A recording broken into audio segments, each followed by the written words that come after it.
बिस्मिल्लाहिर्रहमानिर्रहीम। अस्सलाम वालेकुम नाज़रीन, रावी न्यूज़ एचडी के साथ मैं हूं मोहम्मद रिजवान आजिज़। जड़ावाला में आज चेलम इमाम हुसैन रज़ी अल्लाह ताला अन्हो मजहबी अकीदत व एहतराम के साथ मनाया गया। चेलम का जलूस मरकज़ी इमाम बारगाह कसरे बतूल से शुरू हुआ, जिसमें कसीर तादाद में अज़ादारों ने शिरकत की। मज़ीद जानते हैं जड़ावाला में मौजूद हमारे नुमाइंदे राना एजाज़ अहमद से। जी राना एजाज़ अहमद, बताइएगा क्या तफसीलात हैं आपके पास? बिल्कुल जड़ांवाला आज चेहलम हज़रत इमाम हुसैन पाक रज़ी अल्लाह ताला अन्हो मजहबी अकीदत व एहतराम से मनाया गया।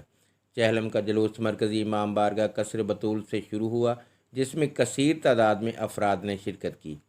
किसी भी नागहानी सूरत हाल से निपटने के लिए कानून नाफज करने वाले इदारों बशमूल रेस्केप 1122 के साथ साथ तहसील हेडक्वार्टर हस्पताल जड़ांवाला के MS डॉक्टर काशिफ कंबो की क़ियादत में डॉक्टर और पैरा मेडिकल स्टाफ मौका पर ही मौजूद रहे।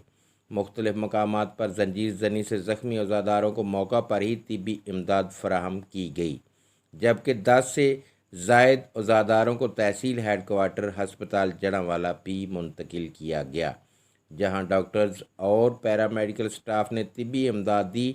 अज़ादारों के लिए दी गई सहूलियात पर अंजमन हुसैनिया जड़ांवाला ने MS डॉक्टर काशिफ कंबो का शुक्रिया भी अदा किया। जी।